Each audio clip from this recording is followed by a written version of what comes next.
Hello दोस्तों, आपका channel इडू play with ऋषि में स्वागत है। मैं ऋषि कुमार आप लोग के बीच एक बार फिर से नए वीडियो के साथ उपस्थित हूं। आज का टॉपिक है मेरा एंट्रोपी, अवेलेबिलिटी एंड इरिवर्सिबिलिटी। चलिए तो आज का मैं क्लास स्टार्ट करता हूं। क्लास स्टार्ट करने से पहले आप लोग से रिक्वेस्ट होगा कि प्लीज़ चैनल पर आप लोग नए हैं तो चैनल को सब्सक्राइब कीजिए, लाइक कीजिए और शेयर कीजिए। ज़्यादा से ज़्यादा शेयर कीजिए ताकि आपके दोस्तों को इसका लाभ मिल सके। चलिए तो आज का वीडियो स्टार्ट करते हैं। आज का मेरा टॉपिक है इंट्रोपी। इंट्रोपी होता क्या है? आज का जो मेरा टॉपिक है इंट्रोपी। इंट्रोपी क्या है?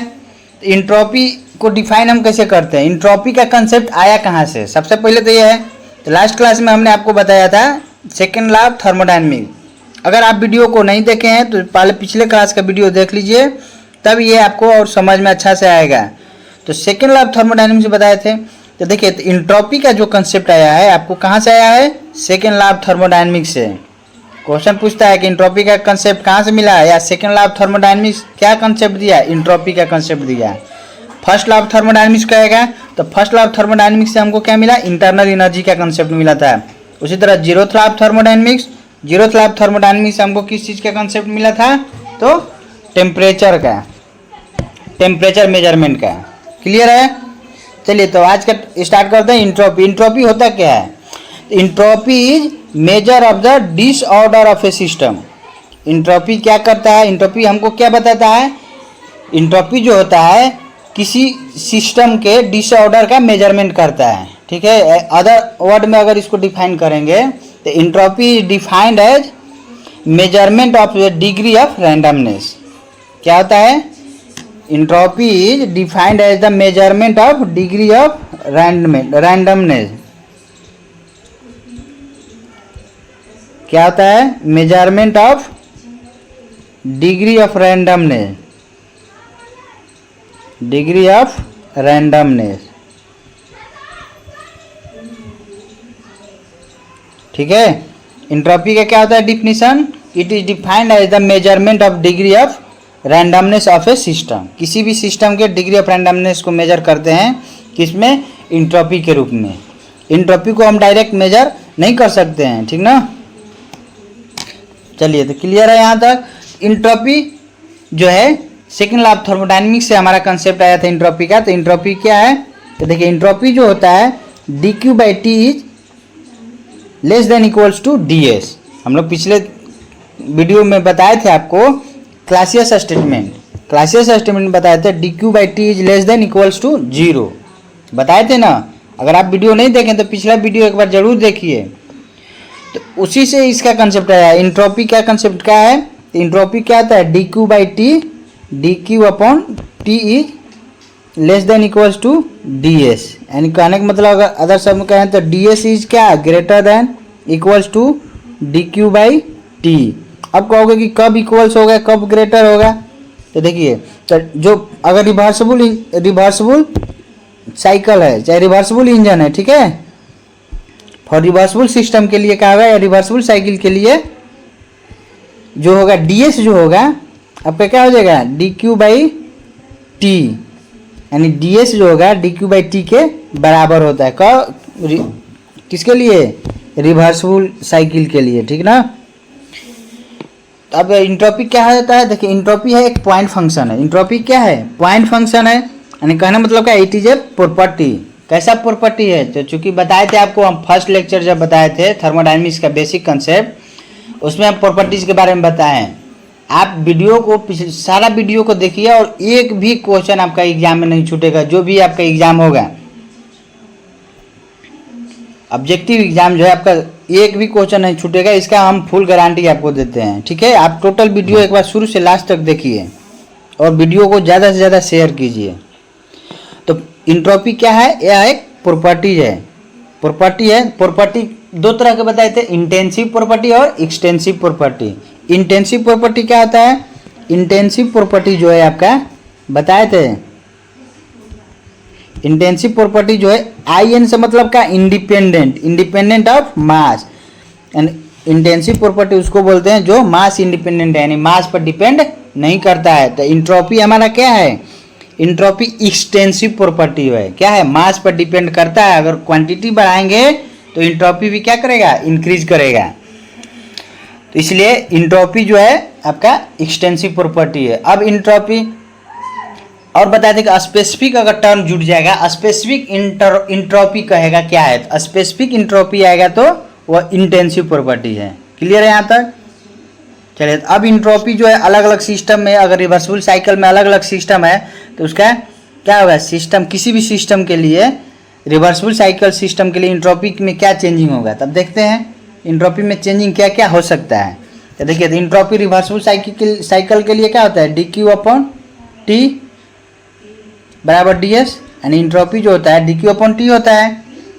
तो देखिए, तो हीट अगर सिस्टम को हीट अगर हम दे रहे हैं, हीट अगर सप्लाई कर रहे हैं, तो कहने का मतलब क्या हुआ है, तो dQ क्या होगा आपका, पॉजिटिव होगा। अगर किसी सिस्टम को हीट दे रहे हैं, heat given to the system क्या होता है, पॉजिटिव होता है।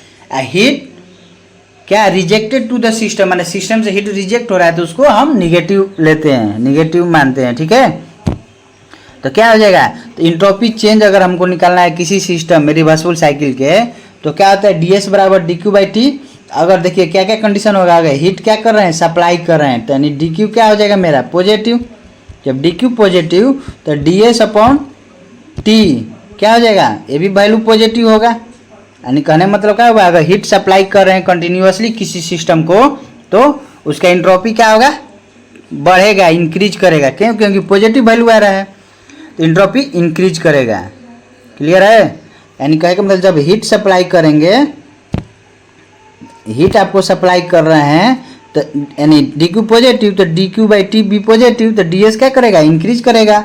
उसी तरह जब हीट क्या करेंगे, रिजेक्ट हो रहा है, यानी कहने मतलब क्या, तो dQ क्या हो जाएगा आपका, जब रिजेक्ट हो रहा है तो dQ निगेटिव, तो dQ निगेटिव तो इंट्रोपी क्या होगा, यानी इंट्रोपी होता है dQ/T, ये भी क्या हो जाएगा वैल्यू, जब T तो हमेशा पॉजिटिव, टेम्परेचर निगेटिव नहीं, तो dQ क्या हो जाएगा, निगेटिव हो जाएगा। इसलिए तो ds क्या हो जाएगा, डिक्रीज करेगा, ds डिक्रीज करेगा। क्लियर है? तो जब हीट रिजेक्ट होगा तो इंट्रोपी किसी सिस्टम का क्या होगा, डिक्रीज करेगा। जब हीट सप्लाई करेंगे तो सिस्टम का इंट्रोपी इंक्रीज करेगा। अगर रिवर्सिबल एडियाबेटिक प्रोसेस है, अब देखिए रिवर्सिबल एडियाबेटिक प्रोसेस है, तब क्या होगा, एडियाबेटिक प्रोसेस में क्या होता है, हीट कांस्टेंट होता है, तो चेंज इन हीट यानी dQ जीरो होगा ना जी, तो dQ/T क्या हो जाएगा, ये भी आपका जीरो हो जाएगा ना जी, यानी ds क्या हो जाएगा, जब रिवर्सिबल एडियाबेटिक प्रोसेस है तो dQ हो जाएगा आपका जीरो, क्योंकि हीट कांस्टेंट होता है, तो ds भी हो गया जीरो, ds क्या हो गया, जीरो हुआ ना जी। तो अगर इसका इंट्रोपी निकालेंगे s क्या हो जाएगा, कांस्टेंट आएगा। यानी कहने का मतलब अगर रिवर्सिबल एडियाबेटिक प्रोसेस है तो उसका इंट्रोपी क्या होगा, कांस्टेंट होता है। तो आपको क्या देखने को मिला कि अगर सिस्टम रिवर्सिबल साइकिल में किसी सिस्टम का इंट्रोपी क्या क्या हो सकता है, तो उसको इंट्रोपी जो है आपका बढ़ भी सकता है, घट भी सकता है और कांस्टेंट भी रह सकता है, तीनों हो सकता है। अगर पूछेगा कि किसी भी रिवर्सिबल साइकिल के इंट्रोपी क्या होगा, रिवर्सिबल साइकिल के इंट्रोपी जो होगा मे इंक्रीज, मे डिक्रीज या रिमेन्स कांस्टेंट। क्लियर है? चलिए तो और आगे अभी हम देखते हैं किसका, अभी इंट्रोपी इरिवर्सिबल प्रोसेस के लिए। अभी हम क्या देखते हैं, रिवर्सिबल प्रोसेस के लिए, इरिवर्सिबल प्रोसेस के लिए क्या होगा, तो इरिवर्सिबल प्रोसेस जो होता है, जो ds होता है क्या होता है, ग्रेटर देन dQ/T। क्लियर? जो ds होगा इरिवर्सिबल प्रोसेस के लिए क्या होगा, ग्रेटर देन dQ/T। अब इसको हमको इक्वल करना है तो क्या हो जाएगा, ds बड़ा है ना जी, हम दोनों को इक्वल करेंगे का मतलब, कहने का मतलब क्या, dQ/T। इसमें कोई टर्म हम क्या करेंगे, जोड़ेंगे ना जी, तब ना दोनों बराबर होगा। जब ds बड़ा है dQ/T से, अगर तो इसमें जितना ये बड़ा टर्म है उतना अगर इसमें हम जोड़ देते हैं तो ये दोनों बराबर हो जाएगा। अब देखिए तो जोड़ेंगे तो ये जो हमारा टर्म जो हुआ है आपका, जो हम नया टर्म जो लिए हैं, क्या लिए हैं, डी है, सॉरी जो डेल्टा एस लिए हैं, ये जो टर्म है मेरा, ये हमेशा क्या होगा, पॉजिटिव वैल्यू होगा, हमेशा पॉजिटिव वैल्यू होगा ना जी। क्यों, क्योंकि ds जो है ग्रेटर देन dQ/T, तो दोनों को जब हम जोड़े हैं तो तब जाके ये बराबर किए हैं। तो बराबर किए तो इसका मतलब ये हमेशा क्या हो गया, पॉजिटिव वैल्यू। तो यहाँ से हमको क्या मिला, तो देखिए तो डी क्यू बाई टी बराबर क्या हो जाएगा, D Q by T plus delta S बराबर डी एस। तो डी एस का जो वैल्यू, डेल्टा एस का जो वैल्यू है ये हमेशा क्या होगा, पॉजिटिव वैल्यू होगा। पॉजिटिव वैल्यू होगा मतलब इसको हम क्या बोलते हैं, इसी को हम बोलते हैं इंट्रोपी जनरेशन। इंट्रोपी जनरेशन बोलते हैं, ठीक ना। क्या बोलेंगे, इंट्रोपी जनरेशन।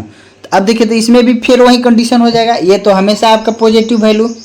अब डिपेंड करेगा इस पर भी डिपेंड करेगा। तो डी क्यू का अगर हीट सप्लाई करेंगे तो पॉजिटिव वैल्यू लेंगे तो इंट्रोपी क्या करेगा, बढ़ेगा। अगर डी क्यू अगर हीट रिजेक्ट करेंगे तो इंट्रोपी घटेगा। क्लियर है।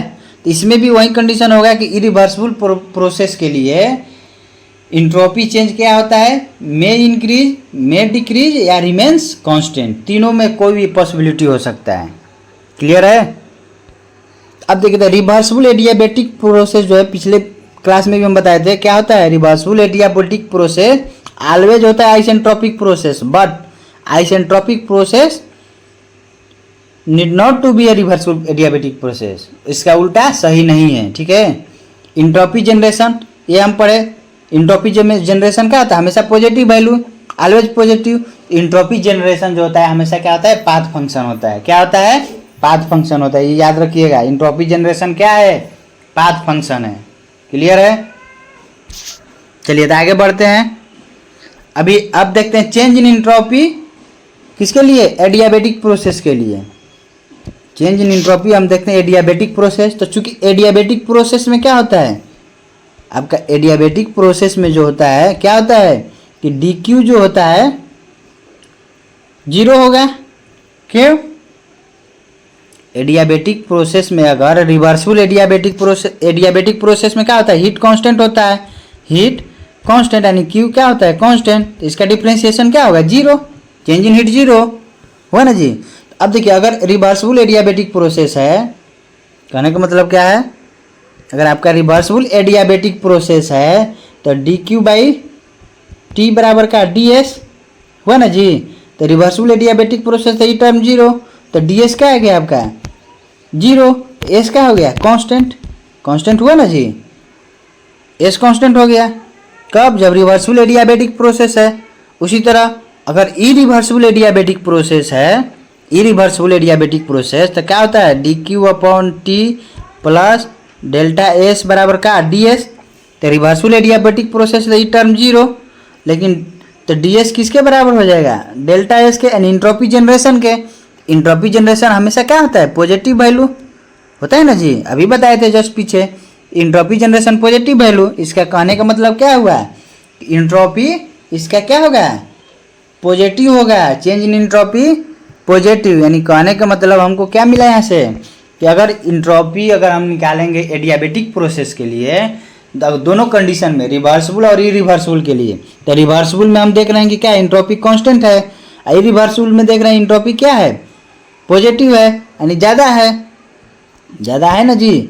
इसलिए एडियाबेटिक प्रोसेस में इंट्रोपी क्या हो सकता है, बढ़ सकता है या आपका क्या होगा, या कांस्टेंट रहेगा, लेकिन डिक्रीज नहीं करेगा। इस बात को ध्यान रखिएगा। इंट्रोपी एडियाबेटिक प्रोसेस में इंट्रोपी कैन नेवर डिक्रीज, कभी डिक्रीज नहीं करता है। हमेशा क्या होगा, या तो कांस्टेंट होगा या तो वो इंक्रीज करेगा, ठीक है, लेकिन डिक्रीज कभी नहीं करेगा।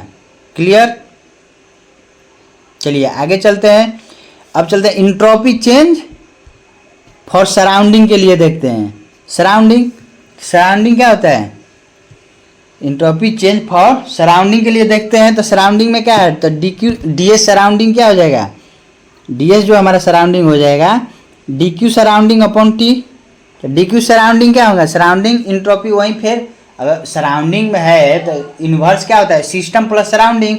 तो सराउंडिंग में भी क्या होगा, हीट सप्लाई करेंगे या रिजेक्ट करेंगे या कांस्टेंट रखेंगे, तीनों कंडीशन हो सकता है। तो सराउंडिंग में भी अगर कहेगा कि इंट्रोपी चेंज क्या होगा, तो मे इंक्रीज, मे डिक्रीज और रिमेन्स कांस्टेंट। समझ गए, 3 कंडीशन हम लोग पढ़े कि किसी भी रिवर्सिबल सिस्टम में क्या होता है। तो रिवर्सिबल सिस्टम में इंट्रोपी में इंक्रीज, में डिक्रीज और रिमेन्स कांस्टेंट। इरिवर्सिबल सिस्टम में देखेंगे, इरिवर्सिबल प्रोसेस में वही कंडीशन में इंक्रीज, डिक्रीज और रिमेन्स कांस्टेंट। उसी तरह अगर एडियाबेटिक प्रोसेस देखते हैं तो एडियाबेटिक प्रोसेस में इंट्रोपी क्या होता है, या तो बढ़ेगा या तो कांस्टेंट होगा, लेकिन डिक्रीज कभी नहीं करता है। उसी तरह अभी हम पढ़े क्या चीज़, सराउंडिंग का इंट्रोपी क्या होगा, तो सराउंडिंग का इंट्रोपी भी क्या होगा, मे इंक्रीज या डिक्रीज या रिमेन्स कांस्टेंट। क्लियर है। अब हम देखते हैं इंट्रोपी किसका, यूनिवर्स का इंट्रोपी क्या है। यूनिवर्स का इंट्रोपी क्या होगा, change in entropy for universe. तो चूंकि यूनिवर्स क्या होता है, यूनिवर्स जो होता है सिस्टम प्लस सराउंडिंग। अगर इंट्रोपी का यूनिवर्स निकालना है तो इंट्रोपी का यूनिवर्स क्या हो गया, सिस्टम का यूनिवर्स प्लस सराउंडिंग का यूनिवर्स, सॉरी सराउंडिंग का इंट्रोपी प्लस सिस्टम का इंट्रोपी, दोनों जोड़ देंगे तो यूनिवर्स का इंट्रोपी हमको निकल जाएगा। क्यों, क्योंकि यूनिवर्स क्या होता है, सिस्टम प्लस सराउंडिंग। यूनिवर्स जो हमारा बना है किससे किससे मिलकर, सिस्टम और सराउंडिंग से मिलकर बना है ना जी। तो अगर यूनिवर्स का इंट्रोपी निकालना है तो सिस्टम प्लस सराउंडिंग दोनों करेंगे। क्लियर है।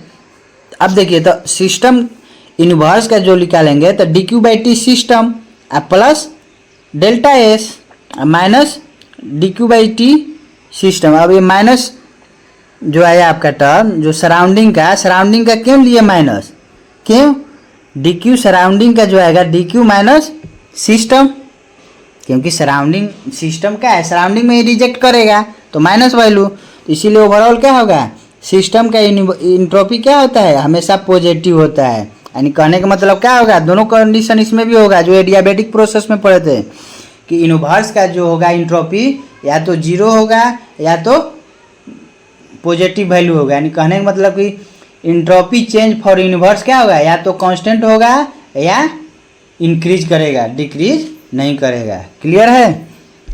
यानी यूनिवर्स का इंट्रोपी नेवर डिक्रीज। क्लियर। चलिए अब कुछ रिप्रेजेंटेशन देखते हैं। रिप्रेजेंटेशन क्या है, जिसे आपका कहा जाएगा टीएच डायग्राम पर ए भी कैसे रिप्रेजेंट करेंगे, कांस्टेंट प्रेशर लाइन कैसे दिखाएंगे, तो यह रिप्रेजेंटेशन है आपका। तो कौन देखिए तब अगर हम देखते हैं कांस्टेंट वॉल्यूम का जो स्लोप होता है और टीएच डायग्राम पर कांस्टेंट प्रेशर का स्लोप, दोनों अगर हम देखते हैं तो क्या होता है, जो वॉल्यूम का स्लोप होता है प्रेशर कांस्टेंट प्रेशर के स्लोप से ज़्यादा होता है, ठीक ना। देखिए तो कांस्टेंट, इसलिए तो जो वॉल्यूम का ग्राफ जो होगा प्रेशर के ग्राफ से हल्का स्लोप ज़्यादा होता है। ये हो गया ऊपर वॉल्यूम का और ये कांस्टेंट किसका, प्रेशर का हो गया, क्यों, ये लाइन, ठीक है। ये नीचे वाला कांस्टेंट प्रेशर बताएगा, ऊपर वाला कांस्टेंट वॉल्यूम का ग्राफ है। क्लियर। तो ये देखिए देख लीजिए टीएच डायग्राम पर अगर हम ड्रॉ करेंगे तो कंट्रोल वॉल्यूम हीट एडिशन होता है। अगर हीट ऐड कर रहे हैं, एरो ऐसे है टीएच डायग्राम पर, तो इसका मतलब क्या हुआ, हीट ऐड कर रहे हैं, यानी क्यू क्या कर रहे हैं, हम सप्लाई कर रहे हैं, यानी क्यू पॉजिटिव वैल्यू लेंगे। क्लियर। उसी तरह टीएच डायग्राम अगर हीट रिजेक्ट हो रहा है तो हीट रिजेक्ट हो रहा है तो ये हो गया आपका वॉल्यूम का, ऊपर हो गया किसका, प्रेशर का ग्राफ होता है, ठीक है। यानी हीट रिजेक्ट कर रहे हैं मतलब क्या, नेगेटिव वैल्यू।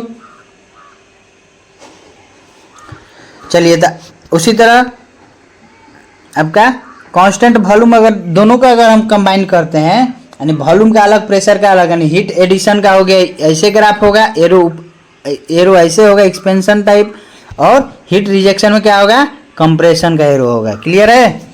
ये प्रेशर का हो गया, ये रिप्रेजेंटेशन ध्यान रखिएगा आप पूरा, ये रिप्रेजेंटेशन इसका और ये तीनों का रिप्रेजेंटेशन आप समझ गए। अब देखिए स्लोप, टीएच डायग्राम पर कांस्टेंट वॉल्यूम लाइन का स्लोप कितना होता है और कांस्टेंट प्रेशर लाइन का स्लोप कितना होता है। स्लोप मतलब क्या, झुकाव, tan थीटा। तो देखिए स्लोप तो आपका जो है कांस्टेंट वॉल्यूम का देख लेंगे, तो कांस्टेंट वॉल्यूम का क्या होता है slope, D T by D s बराबर टी बाई सी भी होता है, ठीक है। कहाँ से निकालेंगे, तो चूँकि फर्स्ट लॉ और सेकेंड लॉ जब थर्मोडायनेमिक्स हम पढ़ेंगे इंट्रोपी के टर्म में, तो वहाँ से हम निकालेंगे। जिससे देखिए आगे जो हम बताएं आपका इक्वेशन ये देखिए, टी डी एस बराबर क्या, d u plus p d v, एक होता है टी डी एस बराबर d h minus v d p. तो यहाँ से निकलेगा, अगर कांस्टेंट वॉल्यूम का है तो क्या होगा, कांस्टेंट वॉल्यूम का ग्राफ है तो dt बाई डी एस क्या होता है, स्लोप कितना होता है, t बाई सी वी। याद रखिएगा, जो कांस्टेंट वॉल्यूम का अगर ग्राफ है उसका स्लोप निकालेंगे तो dt बाई डी एस जो होता है, टी एस डायग्राम पर स्लोप निकाल रहे हैं तो t बाई सी वी होता है। सी वी क्या है, C V specific heat and constant volume पर। उसी तरह अगर कांस्टेंट प्रेशर का ग्राफ निकालेंगे तो t बाई सी पी होता है। सी पी क्या हो गया, constant volume specific heat and constant pressure. याद रखिएगा, कांस्टेंट प्रेशर का अगर स्लोप पूछेगा टी एस डायग्राम पर तो टी बटा सी पी हो जाता है, और कांस्टेंट वॉल्यूम का बोलेगा तो टी बाई सी वी होता है। अगर दोनों को हम कंपेयर करेंगे तो जो कांस्टेंट वॉल्यूम का ग्राफ है वह गामा टाइम्स है किसका, कांस्टेंट प्रेशर लाइन के ग्राफ से। उसका जो स्लोप है, कांस्टेंट वॉल्यूम का जो स्लोप है कितना है, गामा टाइम्स है किससे, प्रेशर के ग्राफ से। क्लियर है। अब चलिए देखते हैं क्या entropy change for ideal gas equation के लिए, ठीक ना। इंट्रोपी चेंज किसके लिए, आइडियल गैस इक्वेशन के लिए देखते हैं। Entropy change ideal gas equation, तो देखिए तो आइडियल गैस इक्वेशन क्या होता है, पी वी बराबर एम आर टी होता है ना जी। तो इंट्रोपी जो चेंज हम निकालेंगे जब उसको हम ड्राइव करते हैं, अब डेरिवेशन देखिए आपको बताना है तो बहुत लॉन्ग चल जाएगा वीडियो, हमको अभी फास्ट रिवीजन कराना है, इसलिए हम आप लोग को बहुत मैं केवल कंसेप्ट दे रहा हूँ, थ्योरी दे रहा हूँ, ठीक है। अब इसका डेरिवेशन में नहीं जा रहा हूँ, उस डेरिवेशन के लिए अलग से मैं वीडियो लाऊंगा, पूरा डिटेल्स अगर थ्योरी बताऊंगा तब। अभी आपका आईटीआई वाइस प्रिंसिपल का एग्ज़ाम जो है बहुत नज़दीक है, इसलिए मैं फास्ट रिवीजन आपको करा रहा हूँ और इतना फुल गारंटी आपको देता हूँ इससे क्वेश्चन आपको बाहर नहीं आएगा। जो भी सिलेबस है आईटीआई वाइस प्रिंसिपल का, तो थर्मल मैकेनिकल इंजीनियरिंग का जो भी सिलेबस है एक भी क्वेश्चन आपका बाहर नहीं आएगा, ठीक है। तो आपसे रिक्वेस्ट होगा कि प्लीज़ चैनल पर आप नए हैं तो चैनल को सब्सक्राइब कीजिए और लाइक कीजिए और अपने दोस्तों के पास ज़्यादा से ज़्यादा शेयर कीजिए ताकि उनको भी इस वीडियो का लाभ मिल सके।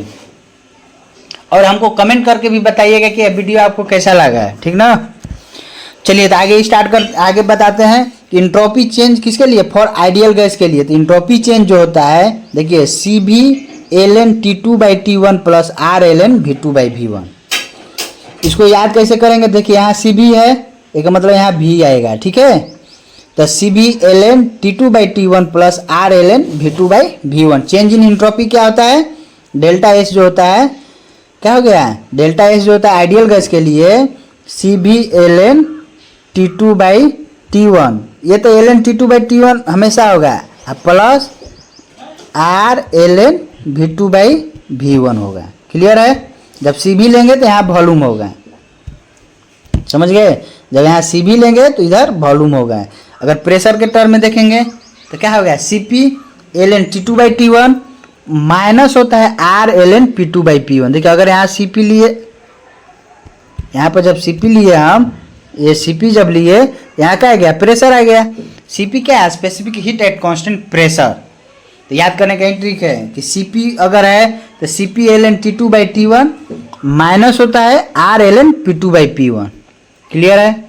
यानी अगर कांस्टेंट वॉल्यूम देगा अगर, तो चेंज इन एंट्रोपी क्या होगा आइडियल गैस के लिए, c v l n t two by t one plus होता है वॉल्यूम में r l n v two by v one. अगर प्रेशर लेंगे तो c p l n t two by t one minus r l n p two by p one. उसी तरह अगर दोनों को कंबाइन करेंगे तो चेंज इन एंट्रोपी क्या होगा, c p l n v two by v one plus c v l n p two by p one. देखिए अगर यहाँ सी पी है, अगर यहाँ सी पी है तो यहाँ आ रहा है वॉल्यूम, अगर यहाँ सी बी है तो यहाँ आ रहा है प्रेशर, सीधे अपोजिट। याद रखिएगा, ठीक है। ये तीनों इक्वेशन को आप याद रखिएगा। अब कहोगे इससे क्वेश्चन कैसे पूछेगा, देखिए आपको ऑब्जेक्टिव क्वेश्चन पूछेगा या न्यूमेरिकल भी देगा तो कैसे पूछेगा, दे देगा क्या चीज़, कोई भी बॉडी है उसका टेम्परेचर देगा, इनिशियल और फाइनल टेम्परेचर दे देगा और पूछ देगा क्या चीज़, चेंज इन प्रेशर क्या होगा, या एक प्रेशर दे देगा दूसरा प्रेशर निकालने के लिए दे देगा, या दोनों टेम्परेचर दे देगा इनिशियल फाइनल और प्रेशर भी दे देगा, कह देगा क्या चीज़ इंट्रोपी कितना चेंज होगा। तो देख लेंगे क्या डाटा दिया है उसके अनुसार हम ये अप्लाई कर देंगे। क्लियर है। अब चलिए आगे पढ़ते हैं change in entropy for solid और लिक्विड के लिए। तो सॉलिड और लिक्विड के लिए क्या होगा, तो सॉलिड के लिए जो होगा इंट्रोपी जो होगा सी एल एन T2/T1 यानी फाइनल टेम्परेचर और इनिशियल टेम्परेचर का लॉग ले लेते हैं। और C क्या हो गया, अब C हो गया स्पेसिफिक हीट कांस्टेंट, ठीक ना। इसको और लिख सकते हैं mcln T2/T1। सॉलिड और लिक्विड के लिए अगर कहेगा इंट्रोपी कैसे निकालेंगे तो डायरेक्ट निकालेंगे क्या, mcln T2/T1 जो है अप्लाई कर सकते हैं दोनों में से। उसी तरह अगर फेज चेंज हो रहा है तो इंट्रोपी क्या होगा, तो चूंकि जब फेज चेंज हो रहा है तो क्या होता है, टेम्परेचर कांस्टेंट होता है ना जी। हमेशा फेज चेंज में टेम्परेचर आपका कांस्टेंट होता है, ठीक ना। तो फेज चेंज हो रहा है मतलब क्या, उसका केवल स्टेट चेंज कर रहा है। तो जो हीट सप्लाई करते हैं हम फेज चेंज के लिए तो क्या होता है कि Q बराबर ml होता है ना जी। Q बराबर m इंटू एल, m हो गया मास, l हो गया लेटेंट हीट। फेज चेंज के लिए ही ना होता है हीट, हम अगर कैलकुलेट करते हैं फेज चेंज के लिए तो क्या आता है हमारा m इंटू एल, l हो गया लेटेंट हीट। क्लियर है।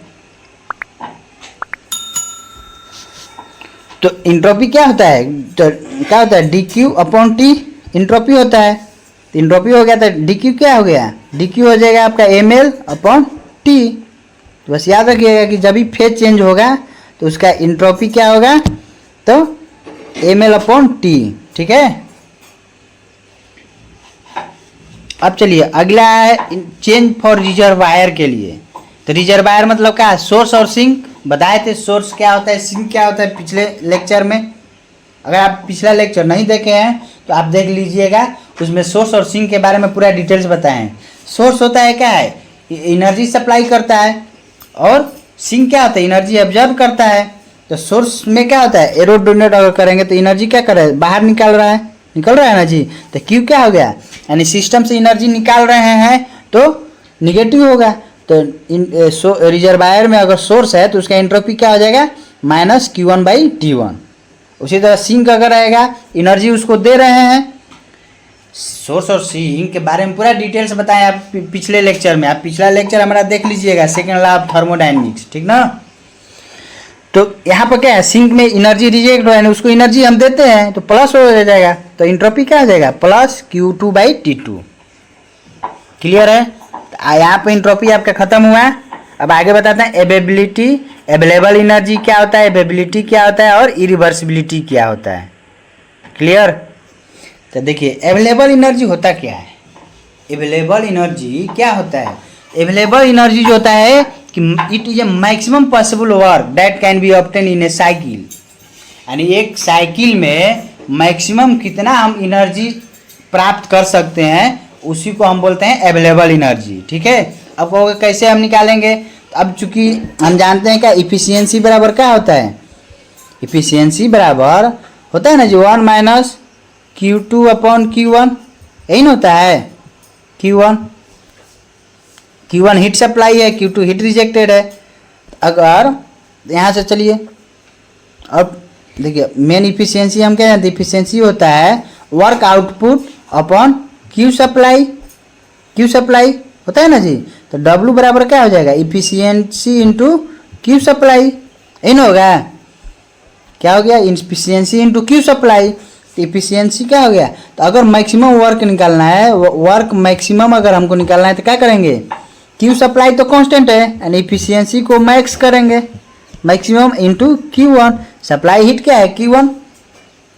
अब इफिशियंसी मैक्सिमम क्या होगा, तो देखिए इफिशियंसी अगर हम मैक्सिमम निकालेंगे, इफिशियंसी जो मैक्सिमम होता है कहाँ से निकालेंगे, तो चूंकि इफिशियंसी का हम फार्मूला जानते हैं, इफिशियंसी बराबर क्या होता है, रिवर्सिबल के लिए अगर हम देखते हैं तो 1 - T2/T1, यही ना है जी। अब देखिए तो किसी भी बॉडी का जो है हाईएस्ट अपर लिमिट टेम्परेचर क्या होता है, फिक्स होता है। यानी T1 क्या हो गया आपका, फिक्स हो गया। T1 को हम चेंज नहीं कर सकते हैं क्योंकि मटेरियल प्रॉपर्टी है। अगर किसी सबस्टेंस का अगर अपर लिमिट टेम्परेचर बढ़ाते हैं तो मटेरियल प्रॉपर्टी है, तो उसके मटेरियल पे इफेक्ट पड़ेगा, इसलिए हम T1 को चेंज नहीं कर सकते हैं। अब है रहा बात T2 को, तो T2 हमारा क्या है, हीट रिजेक्ट करते हैं सिंक का। तो T2 को हम क्या कर सकते हैं, चेंज कर सकते हैं। कहाँ तक करेंगे, वो भी एक लिमिट है। अरे T2 को हम जब कम करेंगे, देखिए इफिशियंसी मैक्सिमम कब होगा, ये अगर मैक्सिमम कब होगा, T2 को कम करेंगे तो ओवरऑल ये वैल्यू क्या होगा, हमारा ज़्यादा होगा। ओवरऑल वैल्यू T2 कम होगा तो ये वैल्यू कम होगा तो एक में से कम घटेगा क्वांटिटी, तो ये ओवरऑल वैल्यू ज़्यादा होगा। अगर ये ज़्यादा होगा तो ये घटाएंगे तो इस ओवरऑल वैल्यू कम होगा। इसीलिए जो T2 है आपका क्या हो जाएगा, 1 माइनस T2 अपन T1। तो अब देखिए अगर इसको हमको मैक्सिमम करना है ज़्यादा से ज़्यादा, तो ये T1 जो है कांस्टेंट होता है। अगर इसको बढ़ाएंगे, बढ़ाते बढ़ाते मान लो लेके दूसरा किसी भी मटेरियल प्रॉपर्टीज है अगर T1, तो उसका एक लिमिट तक ही बढ़ा सकते हैं, ज़्यादा नहीं। अगर ये हो गया आपका फिक्स हो गया T1, तो अब इसको हम क्या करेंगे, अगर इसको बढ़ाएंगे ऊपर वाला का न्यूमरेटर अगर बढ़ता है, डिनोमिनेटर कांस्टेंट है, तो ओवरऑल वैल्यू क्या होगा, बढ़ेगा, इसका वैल्यू बढ़ेगा। तो एक में से ज़्यादा घटाना पड़ेगा तो इसका ओवरऑल वैल्यू कम आएगा। इसलिए T2 को हम क्या करेंगे, कम करेंगे। इफिशियंसी अगर ज़्यादा प्राप्त करना है, मैक्सिमम निकालना है, तो T2 को हम कम करेंगे। तो कम करेंगे तो कितना कर सकते हैं, इसको हम कम कर सकते हैं कहाँ तक, एटमॉस्फेरिक टेम्परेचर तक, ठीक ना, जो है एम्बिएंट टेम्परेचर जो है हमारा, उससे ज़्यादा तो हम कर नहीं सकते हैं। जो सराउंडिंग का हमारा टेम्परेचर है उससे कम हम नहीं करेंगे। तो यहाँ से इफिशियंसी हमको क्या हो गया, मैक्सिमम निकला। तो कितना हो जाएगा, तो W मैक्स कितना हो जाएगा, efficiency max into Q1। Efficiency max कितना आया, तो 1 माइनस T2 को कहाँ तक करेंगे, ambient temperature T0 upon T1 into Q1, Q supplied. तो T0 क्या हो गया, एम्बिएंट टेम्परेचर हो गया। इसीलिए अवेलेबल एनर्जी क्या होता है कि it is the maximum possible work that can be obtain in a cycle, ठीक ना, उसी को बोलते हैं अवेलेबल एनर्जी। यानी क्या, maximum possible work that can be obtain in a cycle is known as available energy, ठीक है।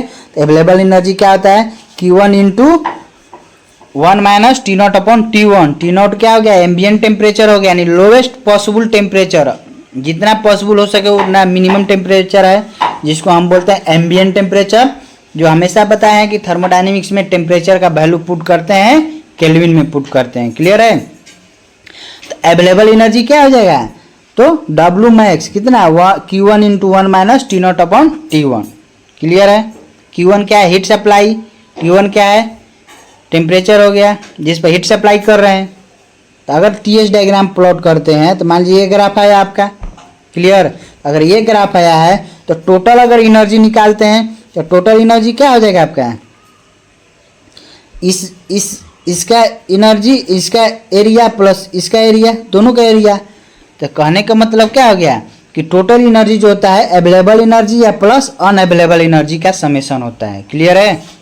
टोटल एनर्जी किसी का निकालेंगे क्या होता है, available energy and unavailable energy का समेशन होता है। तो देखिए अब एक टर्म आता है लॉस इन अवेलेबल एनर्जी कितना होता है, जब हीट किसी फाइनाइट टेम्परेचर डिफरेंस पर अगर हम करते हैं हीट का ट्रांसफर, तो कितना लॉस होता है अवेलेबल एनर्जी का। तो loss in available energy when heat transfer through a finite temperature difference. अगर किसी फाइनाइट टेम्परेचर डिफरेंस पर हीट का ट्रांसफर कर रहे हैं तो हमारा एनर्जी का लॉस कितना होता है। तो देखिए अगर ये मान लेते हैं पहले हमारा 1 2 3 4 था, ये Q1 सप्लाई हो गया हीट, ठीक है। तो इसका इंट्रोपी हमारा क्या हो गया, डेल्टा एस।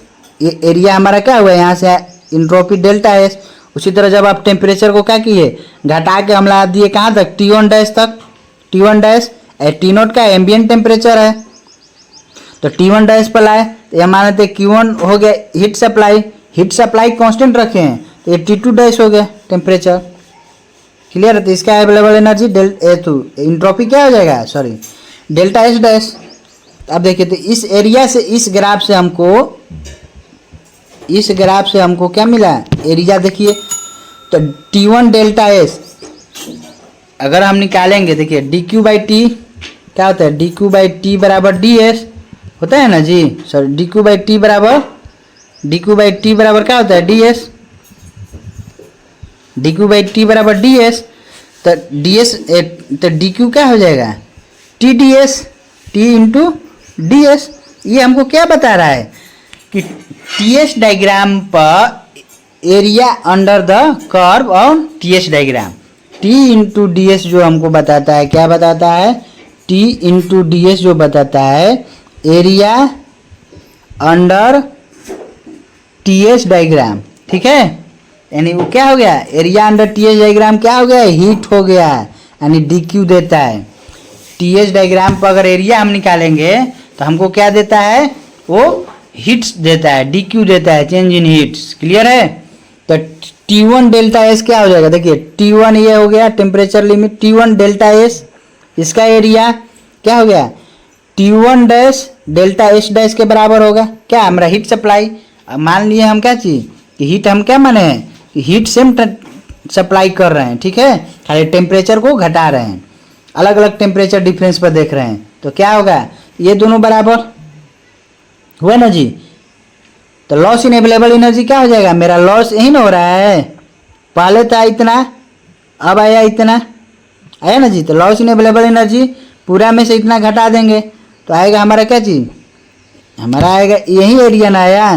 तो लॉस इन अवेलेबल एनर्जी जो हम निकालते हैं क्या होता है, T not into Q one, and T not क्या है, ambient temperature into Q one heat supply into T1 minus T1 dash upon T1 into T1 dash. T1 dash क्या है, जो टेम्परेचर हम क्या कर रहे हैं, यानी चेंज कर रहे हैं, वो होता है। टी नॉट हो गया एम्बियंट टेम्परेचर, यानी मिनिमम पॉसिबल टेम्परेचर हो गया टी नॉट। T1 क्या हो गया, जिस टेम्परेचर पर हम हीट क्या कर रहे हैं, सप्लाई कर रहे हैं। क्लियर है। अब अवेलेबिलिटी क्या होता है, अवेलेबल एनर्जी पढ़ लिए, अवेलेबिलिटी क्या होता है, तो अवेलेबिलिटी भी उसी के टर्म में डिफाइन करते हैं।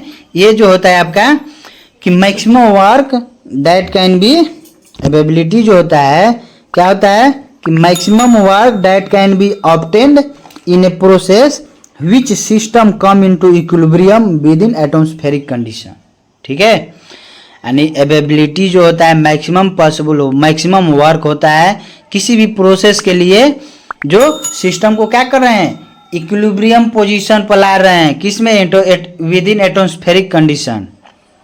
यानी जब किसी सिस्टम को किसी पोजीशन से इक्विलिब्रियम पोजीशन तक लाने में जितना वर्क होता है, मैक्सिमम वर्क करना पड़ता है, उसी को हम बोलते हैं अवेलेबिलिटी बोलते हैं, ठीक है।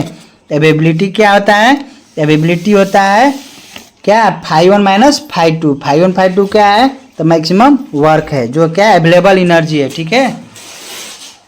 तो देखिए, तो availability for a close system के लिए और ओपन सिस्टम के लिए देखेंगे अवेलेबिलिटी क्या है। अवेलेबिलिटी जो है क्लोज सिस्टम और ओपन सिस्टम के लिए देखेंगे। तो देखिए अवेलेबिलिटी फॉर क्लोज सिस्टम के लिए क्या होता है, तो अवेलेबिलिटी जो होता है φ1 माइनस φ2, फाई क्या हो गया, U minus t naught S plus P not भी, ये हो गया आपका फाई जो होता है U internal energy minus t naught S plus P not भी। तो φ1 यहाँ से निकाल लेंगे क्या हो जाएगा, U1 minus t not S1 plus P not V1, φ2 निकल जाएगा। और दोनों का जब डिफरेंस करेंगे φ1 माइनस φ2 तो हमारा क्या आएगा, देखिए φ1 माइनस φ2 आएगा, यहाँ से निकाल लेंगे U not into T not S1, इस दोनों में सेम हो गया तो कटा देंगे। तो क्लोज सिस्टम के लिए, क्लोज सिस्टम के लिए क्या होता है, वॉल्यूम कांस्टेंट, तो पी नॉट भी क्या हो गया, जीरो हो गया। तो यानी फाई बराबर U minus t naught S, U minus t naught S हुआ ना जी। तो यहाँ से φ1 φ2 निकाल लेंगे, दो प्रोसेस के लिए, 1 से 2 के लिए। अवेलेबिलिटी क्या होता है, φ1 माइनस φ2। क्लियर। उसी तरह φ1 minus φ2 minus P naught delta भी को हम बोलते हैं यूजफुल वर्क बोलते हैं, ये एक टर्म है, याद रखिएगा। अब अवेलेबिलिटी अब किसके, ये तो ओपन सिस्टम के लिए हम देख लिए। अब अवेलेबिलिटी क्लोज सिस्टम के लिए क्या होगा, अवेलेबिलिटी जो होता है क्लोज सिस्टम के लिए, तो ओपन सिस्टम के लिए, क्लोज सिस्टम के लिए तो हम देख लिए क्या है, फाई बराबर U minus t naught s, यानी क्लोज सिस्टम के लिए जो आया हमारा phi U minus t naught s. तो यहाँ से अवेलेबिलिटी निकालना है 1 से 2 प्रोसेस के लिए, तो φ1 φ2 निकाल लेंगे, यानी U1 minus t not S1, φ2 हो जाएगा U2 minus t not S2, और डेल्टा फाई निकाल लेंगे φ1 माइनस φ2, यहाँ से हमको क्या निकल जाएगा, अवेलेबिलिटी। उसी तरह ओपन सिस्टम के लिए अगर निकालेंगे तो ओपन सिस्टम के लिए जो फाई होता है हमारा क्या होता है, H minus t naught S. देखिए क्लोज में क्या था, क्लोज में था U minus t naught s, तो ओपन में क्या हो जाएगा, H minus t naught S. H क्या हो गया, इंथैल्पी हो गया। क्लियर। तो φ1 माइनस φ2 यहाँ से निकाल लेंगे, यूजफुल वर्क ये हो गया, क्लियर। अब एक टर्म आता है इरिवर्सिबिलिटी। देखिए इरिवर्सिबिलिटी क्या होता है, इरिवर्सिबिलिटी जो होता है किसी भी प्रोसेस में क्या होता है कि loss of available energy due to dissipation of energy और इंट्रोपी जनरेशन। यानी कहने का मतलब कि जो भी एनर्जी का लॉस होता है किसके वजह से, यानी एनर्जी के डेसिपेशन से या इंट्रोपी जनरेशन से। यानी कहने मतलब कि irreversibility is the loss of available energy due to dissipation of energy और इंट्रोपी जनरेशन। यानी कहने का मतलब डेसिपेशन मतलब कि कोई फ्रिक्शन की वजह से हो गया, किसी अदर रीजन की वजह से एनर्जी का जो लॉस होता है उसको हम बोलते हैं इरिवर्सिबिलिटी। इरिवर्सिबिलिटी क्या होता है, तो मैक्सिमम वर्क में से एक्चुअल वर्क को घटाएंगे तो हमको पता चल जाएगा ना जी कि कितना एनर्जी का लॉस हुआ है। तो उसी किसकी वजह से, यानी फ्रिक्शन की वजह से हो सकता है या इंट्रोपी जनरेशन की वजह से हो सकता है, बहुत सारा रीजन है। तो इरिवर्सिबिलिटी यहाँ से हम कैलकुलेट करते हैं कि मैक्सिमम वर्क निकालते हैं, इसके बाद एक्चुअल वर्क जो होता है उसको और दोनों का डिफरेंस जितना आएगा वही इरिवर्सिबिलिटी बताता है। तो मैक्सिमम वर्क क्या हो जाएगा, T not delta S universe, maximum work minus actual work क्या होता है T not into delta universe. Delta universe क्या होता है T not into entropy generation, यही होता है। तो इरिवर्सिबिलिटी जो होता है आपका क्या हो जाता है, इरिवर्सिबिलिटी जो होता है टी नॉट इंटू इनवर्स का इंट्रोपी क्या होता है, सिस्टम का इंट्रोपी प्लस सराउंडिंग का इंट्रोपी, दोनों का सम। टी नॉट का है ambient temperature, minimum lowest temperature. Clear है यहाँ तक। तो आपको यहाँ सेकेंड लॉ अब थर्मोडायनेमिक्स खत्म हुआ, इंट्रोपी भी टॉपिक खत्म हो गया। अब नेक्स्ट टॉपिक हम आपको बताएंगे, अगला टॉपिक जो है हमारा आपको बताएंगे, अगला टॉपिक जो है थर्मोडायनेमिक रिलेशन के बारे में, ठीक है। जिसमें थर्मोडायनेमिक रिलेशन जो है 4 रिलेशन होता है, मैक्सवेल्स थ्योरम जो दिया है, मैक्सवेल इक्वेशन जिसको हम बोलते हैं उसके बारे में बताएंगे, और आपको बताएंगे क्लासियस थ्योरम के बारे में बताएंगे, ठीक। क्लियर है। चलिए तो नेक्स्ट वीडियो में फिर मिलते हैं। आज का वीडियो यहीं पर ख़त्म हुआ और आपको हम नेक्स्ट वीडियो में मिलेंगे। तो कृपया इस चैनल, आप लोग से रिक्वेस्ट होगा कि इस चैनल को सब्सक्राइब कीजिए, लाइक कीजिए और ज़्यादा से ज़्यादा दोस्तों के पास शेयर कीजिए ताकि इस वीडियो का उनको लाभ मिल सके। चलिए तो आज का वीडियो यहीं पर ख़त्म करते हैं। धन्यवाद।